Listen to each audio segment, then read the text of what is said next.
지난주 복습하고 또 오늘 이번 주 말씀 또 보겠습니다. 계속 성경에 나오는 동물에 대해서 우리가 살펴보고 있는데요. 지난주는 낙타에 대해서 살펴봤습니다. 네. 낙타는 장거리를 이동할 수 있는 교통수단, 무거운 짐을 옮길 수 있는 수단, 전쟁에 사용했을 만큼 빠른 속력, 낙타 등가죽으로 만든 털옷을 입은 거칠었던 털옷을 입은 침례 요한, 그리고 또 낙타의 대가죽은 털이 부드럽기 때문에 가격이 비싸서 왕실의 고위 관직자들이 입었던, 낙타는 덩치도 크기 때문에 성경에서 재산이 많은 부자로 비유되어서 천국이라는 작은 바늘에 구멍을 통과 못한다는 의미로도 사용되었고, 또 예수님께서 바리새인들을 비판하실 때 아주 작은 모기는 바리새인들이 부정하다라고 걸러내어서 포도주를 마시면서 이 커다란 부정한 낙타는 꿀꺽 삼킨다라는 그 외식적인 바리새인들을 비판하는 모습, 우리가 지난주에 살펴보았습니다. 오늘은 성경에 나오는 동물, 개에 대해서 살펴보도록 하겠습니다. 개. 우리 집에 개 있는데. 맞습니다. 그래서 크게 세 부분으로 나눠봤습니다. 첫 번째는 야생에서 몰려다니면서 먹을 것을 찾아다니는 들개. 두 번째는 양을 지키거나 몰면서 주인을 도와주는 양치기개. 세 번째는 집에서 키움을 당하면서 음식물을 먹는 애완용 개. 성경에 나오는 이 개들을 이렇게 구분해봤습니다. 우리나라 얘기를 하면 우리나라 개들도 짧은 시간에 많은 변화를 겪었죠. 제가 어릴 때, 저는 시골에 살았으니까, 시골에 살았을 때만 해도 시골의 개들은 거의 일단 장소는 집방 마당에 있었고, 용도는 뭐였죠? 음식물을 처리하는, 잔반 처리하는 개, 그 다음에 집을 지키는 용도의 개, 그리고 갑자기 사라지죠. 보신용으로 하는 개, 이렇게 개 용도였는데, 어느 순간 그 집 밖에 있던 개들이 집 안으로 들어오게 되고, 또 시골에 살던 개들이 또 도시로 이동하게 되면서 우리가 애완용 개라고 바뀌어서 키우기 시작했는데, 또 이제는 더 친밀한 관계로 반려견이라는 의미로 인간과 이제는 뗄래야 뗄 수 없는 아주 밀접한 동물의 모습입니다. 그런데 성경에서도 이 개가 많이 나오거든요. 그래서 오늘도 이 성경에 나오는 개의 장면을 찾아보면서 개가 어떤 의미로 사용됐는지 함께 살펴보는 시간을 가지도록 하겠습니다. 그래서 성경이 아주 많습니다. 먼저 출애굽기 22장 31절부터 함께 읽어보면서 시작해볼까요? 시작! 너희는 나에게 거룩한 백성이 될 것이다. 그러므로 너희는 들에서 맹수에게 찢겨 죽은 짐승의 고기를 먹지 말고 그런 고기는 개에게 주어라. 여기서 개는 죽은 짐승의 고기를 처리하는 용도, 즉 부정한 음식을 먹는 부정한 동물의 의미로 사용되었다라는 거. 많아서 빨리빨리 넘어가겠습니다. 그리고 잠언 26장 11절 말씀 한번 볼까요? 시작. 개가 그 토한 것을 다시 먹듯 어리석은 자는 자기 미련을 되풀이한다. 여기서의 개의 모습은 개가 자기가 토한 것을 다시 먹듯이 이 어리석은 사람은 자기가 지은 죄를 계속 반복해서 짓는다. 어리석은 사람은 어리석은 행동을 계속 한다라는 그런 잠언의 비유였습니다. 출애굽기 11장 7절 말씀, 오늘 빠릅니다. 시작. 그러나 이스라엘 백성이나 짐승들을 보고는 개 한 마리도 짖지 않을 것이다. 그리하여 너희는 여호와께서 이집트와 이스라엘을 구별하셨다는 것을 알게 될 것이다. 이 개에 대해서 잘 아시겠지만, 이 개들이 냄새도 잘 맡지만 소리에 민감합니다. 그래서 밖에서 인기척만 들리면 우우우우우우우우우우우 하고 짖죠. 우리 개도 그렇습니다. 그래서 하나님께서 보시면 이스라엘 백성들이 애굽을 탈출할 때 거기에 있는 개들을 입을 막으셔서 이스라엘 백성들이 잘 탈출할 수 있도록, 조용히 탈출할 수 있도록 하셨다라는 뜻으로 개가 사용되었습니다. 그 다음에 이사야서입니다. 이사야서 56장 11절 말씀 읽어보겠습니다. 시작. 그들은 굶주린 개 같아서 만족할 줄 모르고 목자이면서도 자기가 하는 일이 무엇인지도 모른다. 모두 제 갈 길로만 가고 자기 이익만 찾으려고 한다. 여기서 이사야 선지자는 뭐를 얘기하냐? 그들 이스라엘의 지도자들을 비판하죠. 이들이 굶주린 개와 같아서 자신들이 먹을 것에만 관심 있는 그런 모습, 자신들의 이익만 추구하는 모습을 이야기하는 모습입니다. 그 다음에 계시록 22장 15절 말씀도 한번 볼까요? 시작. 개들과 마술쟁이들과 음행하는 자들과 살인자들과 우상숭배자들과 거짓을 사랑하고 행하는 자는 다 바깥에 남아있을 될 것이다. 네, 여기서 개들은 뒤에 나오는 나쁜 의미로 보여지는 마술쟁이, 음행하는 자, 살인자, 우상숭배자와 같은 의미로 사용되었다라는 거. 그래서 여기까지 보니까 개가 그러니까 여기서 나오는 개들은 들개를 얘기합니다. 들개들이 어떤 의미로 사용되었습니까? 아주 부정적인 의미로 계속 사용되었음을 알 수 있죠. 네, 이 성서시대 이 유대인들은 이 육체와 영혼이 하나라고 믿었습니다. 하나라고. 네. 그렇기 때문에 이 죽은 시신을 아주 소중하게 다뤘거든요. 네. 그래서 죽은 시신에게 최후의 예우를 하고 매년 후손들이 그 죽은 고인의 기념하는 그러한 것을 당연하게 여겼습니다. 뭐 좀 관련 없는 얘기죠. 우리나라도 비슷하게 제사도 드리죠. 네. 겉으로는 이제 뭡니까? 돌아가신 부모님께 효를 다한다는 의미로 제사를 드리는데, 속은 이제 그 조상님에게 잘 보여서 그 조상님이 우리를 잘 보살피게 해달라, 복을 달라라는 그런 의미로 우리는 하고 있습니다. 다시 돌아가서 유대인 문화에는 이 영육의 하나인 이 시신을 잘 보존 안 하고 야생에 돌아다니는 이 부정한 개에게 준다라는 것은 인간으로 당할 수 있는 최고의 모욕을 의미합니다. 네, 모욕과 수치를 이야기합니다. 그래서 그 관련해서 왕상 21장 19절 한번 읽어볼까요? 시작. 아합에게 나의 아버지라 여호와께서 말씀하셨다. 아합아, 너는 나봇을 죽이고 그의 땅을 빼앗았다. 그러므로 개들이 나봇의 피를 핥았던 그곳에서 내 피도 핥을 것이다. 네, 어떤 상황이냐면 엘리야가 지금 하나님의 음성을 듣고 북이스라엘 왕 아합에게 가서 아합의 죄를 지적하고 경고하는 내용입니다.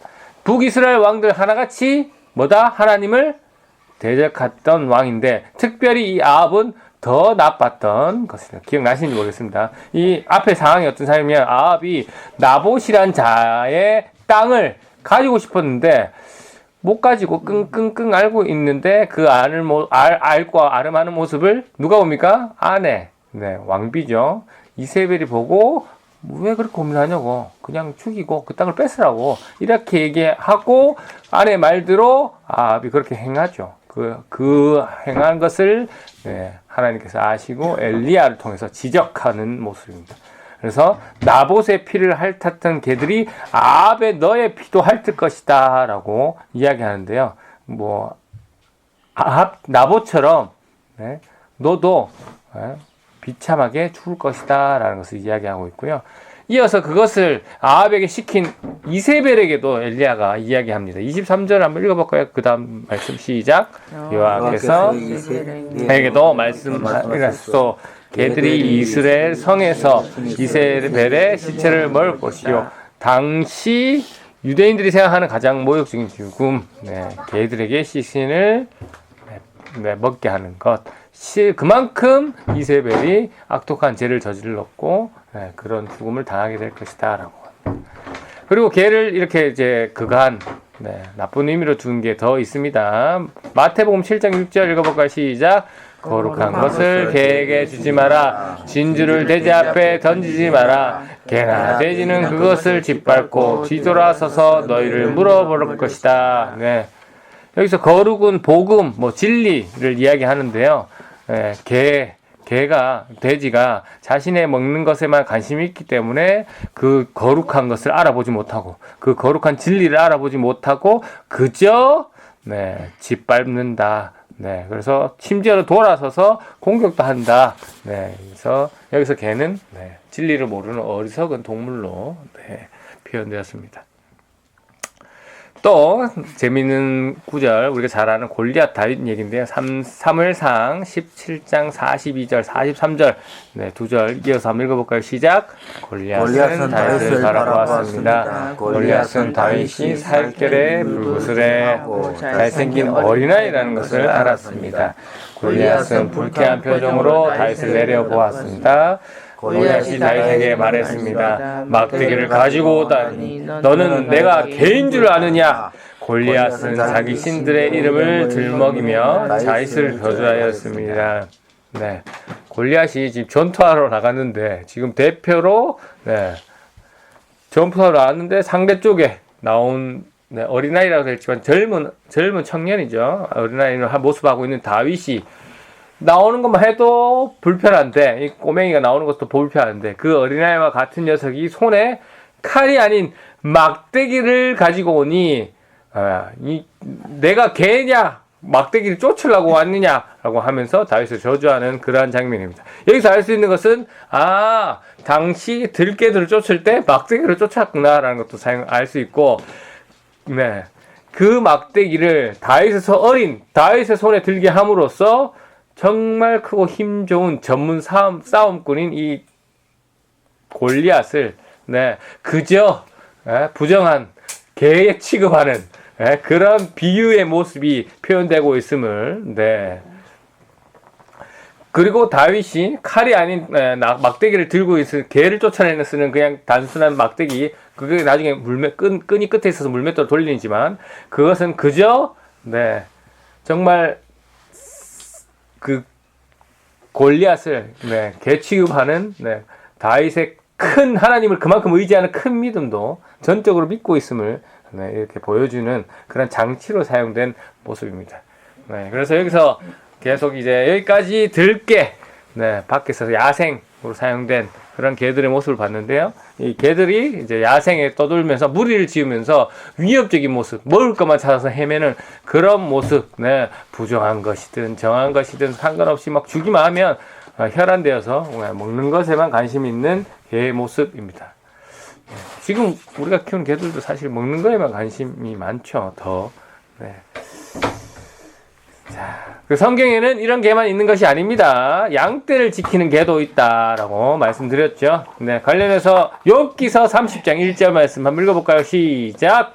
이제는 나보다 어린 사람이 나를 조롱하는구나. 나는 그 아버지를 내 양떼를 지키는 개보다 못한 자로 여겼는데.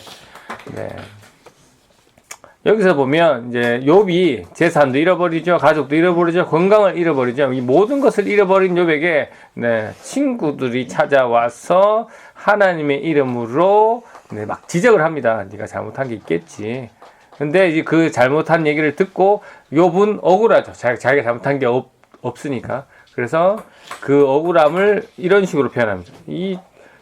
나한테 저런 지적을 한 저 사람의 아버지는 내가 내 양들을 돌보는 개보다도 못한 사람을 여기는데 그렇게 못한 사람이 그 못한 사람의 아들이 나에게 이런 모욕을 주고 있네 라고 하면서 자신의 모습을 한탄하는 자신의 처지를 한탄하는 모습을 이렇게 표현하고 있습니다. 여기서 나온 개 양치기 개죠. 그 다음에 양치기 개 한 번 더 찾아볼까요? 이사야서 56장 10절 말씀. 시작. 백성을 지켜야 할 파수꾼들이 눈이 멀었다. 그들 모두가 자기들이 하는 일이 무엇인지도 모르고 꾸짖을지도 모르는 개 같아서 그저 누워서 늘어지는 게 잠자는 것이나 좋아한다. 여기서도 이사야 선지자가 타락한 이스라엘의 지도자들을 무지하다는 것을 양을 지켜야 하는데 짖지 않는 벙어리 개로 비유해서 사용하고 있습니다. 들깨뿐만 아니라 이 양치기 개도 어떤 의미로 사용됐습니까? 둘 번 다 부정한 의미로 사용되고 있습니다. 참 성경에는 개들을 부정한 의미로 거의 다 사용했습니다. 그리고 들깨, 양치기에 받고 마지막으로 네 애완용 개. 네. 집에서 키우는 개 한번 보겠습니다. 마가복음 7장 27절 28절 말씀 시작. 예수님께서 그 여자에게 말씀하셨습니다. 자녀들을 먼저 먹여야 한다. 자녀들의 빵을 빼앗아서 개에게 던지는 것은 옳지 않다. 그 여자가 대답했습니다. 주님 옳습니다. 그러나 상 아래에 있는 개들도 그 아이들이 흘리는 부스러기는 얻어 먹습니다. 네. 여기서 개는 주인의 상 아래에 있는 모습이죠. 네, 그래서 애완개라는 것을 알 수가 있습니다. 집에서 키우는 개는 어떤 의미로 사용되었을까요? 네. 여기서 어떤 이미지가 있습니까? 우리가 평소 이 구절을 볼 때 이 개 어떤 의미로 봤습니까? 개도 저 부스러기를 먹는데 라는 표현에서 조금 부정한 의미로 또 계속 앞에서 사용했던 부정한 의미로 사용됐나? 라고 생각할 수 있습니다. 그런데 이걸 한번 다시 잘 볼게요. 일단 예수님께서 왔는데 어떤 한 여인이 찾아와서 이 무릎을 꿇습니다. 앞에 있는 내용을 말씀드립니다. 무릎을 꿇는데 왜 이 여인이 무릎을 꿇냐? 자신의 딸이 지금 귀신이 들렸기 때문에 고쳐주세요 하고 예수님 앞에 무릎을 딱 꿇습니다. 언니 자리에 앉아주세요. 그런데 예수님께서 27절에 보니까 이상한 말씀을 하십니다. 자녀들에게 먼저 먹여야 된다고 하죠. 네, 희한합니다. 네. 왜 이런 반응을 보이셨을까요? 네, 내용을 보시면, 네. 예수님께 무릎을 꿇은 여인이, 이제 지금 저희가 읽질 않았지만, 수로보니게 출신의 여인입니다. 무슨 말이냐? 유대인이 아니라 이방인 여자였단 말이죠. 그래서 이 이방인 여자에게 예수님께서는 자녀들에게 먼저 먹여야 할 빵을 빼앗아서 개에게 던지는 것은 옳지 않다라고 하시고 있는 내용인데요. 이렇게 읽어보면 예수님의 모습 어떻습니까? 조금 불공평해 보이기도 하고 매몰차 보이기도 합니다. 네? 네. 예수님은 모든 사람을 사랑하시는 분은 아닌가? 얼핏 보면 유대인만 사랑하는가? 이방인은 사랑 안 하는가? 이방인들 개 취급하네? 이렇게 보일 수도 있습니다. 하지만 잘 보시면 이 내용은 무슨 내용이냐? 우선순위에 대한 얘기죠. 우선순위에 대한. 네.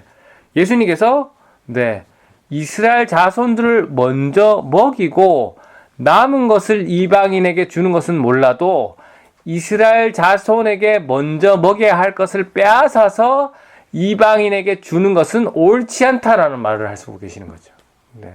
그 말씀을 하고 계시는 거잖아요. 네. 흔히들, 이방인을 먼저 줘도 되잖아. 이렇게 생각할 수도 있지만, 네. 그리고, 이렇게 이방인들을 개로 표현하시네. 이렇게 모욕감을 줬는데. 그래서 이 이방인 여자는 그런 모욕을 참아내고도 자신의 절절함을, 예수님께 표현해서 병나음을 받았구나라고 생각할 수도 있겠지만, 아니라는 거죠. 네. 예수님께서는 개를 부정하게 보시는 게 아니라 우선 순위에서 뒤로 밀려나 있는 그때 당시 애완용 개, 집에서 키우는 개를 표현하는 것입니다. 왜냐? 예수님 시대의 개는 로마 시대시고 그때는 이스라엘에서도 부잣집에서는 개를 키웠다라는 배경이 있습니다. 그리고 이 여인은 개에 대한 인식이 이스라엘 사람들이 아니기 때문에 유대인들이 아니기 때문에 개에 대해서 부정한 의미를 가지고 있지 않죠. 그냥 같이 생활하면서 키우는 그런 다른 이미지를 가지고 있을 거란 말이죠. 그리고 당시 아까도 얘기했지만 부잣집 유대인들은 개를 키웠습니다. 네, 성경에도 나오고요. 어디 나옵니까? 그 부자와 나사로 얘기. 네. 그래서 유대인들은 유대인들은 그 수염이 깁니까? 안 깁니까? 길죠. 콧수염부터 이 턱수염까지 깁니다. 음식을 먹을 때 그 부스러기가 수염에 묻을까요? 안 묻을까요? 당연히 묻습니다. 많이 묻는 사람은 꽤 많이 묻어요. 그래서 이거를 털어야 되는데 어떻게 털었냐? 빵을 가져다가 이렇게 마지막에 다 식사를 끝나고 나서 빵을 가져다가 털었다. 그러면 이 턴 것을 개에게 줬다고 합니다. 부잣집은. 네. 그래서 이 부스러기 턴 것도 개가 먹고 손에 들었던 그 털은 그 개도 개에게 줬다고 하는 거죠. 그래서 예수님이 이 이방인들을 사용했다라는 이 개의 표현, 들개의 이미지, 그리고 양치는 개의 부정한 의미까지의 개가 아니라 애완견의 개를 말씀하셨다라는 것을 우리가 추측할 수 있습니다. 그래서 예수님께서는 왜 우선순위를 얘기하셨냐? 성경에 그렇게 기록되어 있기 때문에. 구약 성경에 그렇게 기록되어 있기 때문에. 예수님은 구약 성경을 완성하러 오신 분이잖아요. 그 성경의 기록을 보니까 성부 하나님께서 아브라함 자손들에게, 다윗 자손들에게 먼저 네 자손들을 구원하겠다라고 약속을 하셨기 때문에 예수님께서도 그 약속을 먼저 지키겠다고 말씀하시는 겁니다. 네. 여기서 또 포인트는 이스라엘만 구원하겠다라는 것이 아니죠. 이스라엘 통해서 전 인류를 구원하겠다는데 먼저 이스라엘을 구원하겠다라고 하십니다.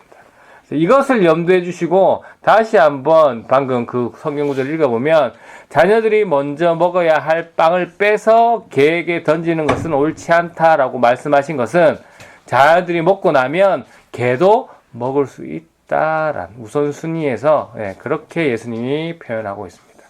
그래서 이스라엘 백성들을 먼저 먹이고 그 다음에 이방인도 주겠다. 그래서 이 이야기를 이방인 여인은 제대로 알았는지 못 알았는지는 모르겠는데 대답을 찰떡같이 합니다. 어떻게 할까요? 주님, 옳습니다.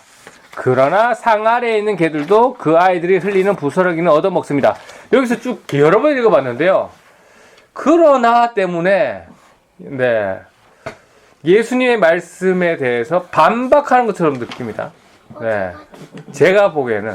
그래서 이상하다. 이 그러나라는 단어가 빠져야 맞겠는데 아무리 읽어도 주님 옳습니다. 상 아래에 있는 개들도 그 아이들 흘린 부스러기를 얻어먹습니다라고 표현해야 될 것 같아서 제가 본 이 쉬운 성경 번역에만 이렇게 되어 있냐라고 봐서 개역 개정, 가톨릭, 그다음에 새 번역, 킹 제임스 한글 번역 다 봤는데도 하지만 아니면 그러나라고 이렇게 표현되어 있고 이상하다. 당시 배경이나 문맥이 이게 그러나가 들어가면 안 될 것 같은데 그냥 이 여인이 절대적으로 그냥 예수님 말씀에 동의해야 되는 것처럼 느껴야 되겠는데 라고 생각을 했는데 다 그러나라고 해가지고 내가 그럼 잘못 생각했나 라고 해서 영어 성경을 봤습니다. 영어 성경이 또 영어 성경은 버전이 훨씬 많아요.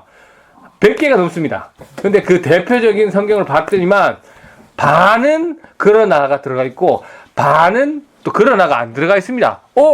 그렇구나. 그래서 원어를 보자 해서 원어를 봤습니다. 근데 원어를 가진 원어가 또 여러 가지가 있습니다. 왜? 원어이긴 하지만 원어도 원본이었기 때문에 여러 번역의 사본들이 있는데요. 그래서 제가 가진 자료는 2개죠. 2개에서 그 자료를 보니까 한 개는 그러나가 들어가 있고 한 개는 그러나가 안 들어가 있는 겁니다. 그래서 그러나로 해석해도 되지만 아니어서 해석해도 되구나라고 생각을 했습니다. 그래서 저는 정리해보면 예수님이 말씀하십니다. 성경에 약속되어 있는 대로 성부 하나님께서 약속하신 대로 먼저 유대인들을 구원하고 이방인들을 구원해야지 이방인들을 먼저 구원하는 것은 옳지 않다라고 하니까 이 여인이 주님 그 말씀 맞습니다 라고 동의하고 상 아래에 있는 개들도 그 아이들이 흘리는 부스러기 얻어먹습니다. 그러니까 먼저는 유대인들을 먹이시고 남은 부스러기를 저희에게 주세요 라는 신앙의 고백을 하니까 예수님께서 그 믿음을 보시고 너의 믿음이 크다 라는 얘기를 뒤에 제가 찾아놨죠. 마가복음 7장 29절에는 그냥 네가 그렇게 말하니 돌아가거라 귀신이 내 딸에게 떠났다라고 말씀하시고 마태복음에서는 여자야 너의 믿음이 크다라고 칭찬하시고 네가 원하는 대로 될 것이다 라고 하면서 귀신 들린 그 딸을 치료하시는 모습입니다. 우리도 사실은 유대인이 아니고 이방 여자이죠. 이방 여인이고 이방 남자입니다. 그래서 우리가 이 여자의 마음가짐이 우리의 마음가짐이 되어야 할 것이 아닌가라고 저는 생각해 봅니다. 예수님에 대한 절대적인 믿음, 신뢰. 예수님 어떻게 그렇게 말씀하실 수 있어요? 우리를 어떻게 개로 표현할 수가 있어요? 아니면 예수님은 그 개의 의미를 부정적인 의미로 표현한 것이 아니라 우선순위에서 밀리는 애완견, 사람 다음의 의미로 사용하셨다. 사람 다음 의미 좀 표현 이상하네요. 의미로 사용했다라고 그렇게 생각하시면 되겠습니다. 그래서 우리가 먼저 이 여인의 모습처럼 예수님의 사역을 이해하고 또 믿음으로 사역에 쓰임 받는 도구가 되어야 되지 않겠느냐라고 생각을 합니다. 그래서 이 여인의 모습이 우리의 모습이 되셔서 우리도 삶으로 예수님의 복음을 전파하는 도구가 되셔서 또 이번 한 주간 주어진 자리에서 하나님 부스러기도 좋습니다. 개라도 좋습니다. 예수님께 쓰임받을, 하나님 사역에 쓰임만 받을 수 있다면 사용해 주세요. 그런 마음을 가지고 절대적으로 하나님께 쓰임받는 저와 여러분이 되시기를 주님의 이름으로 축원합니다. 아멘.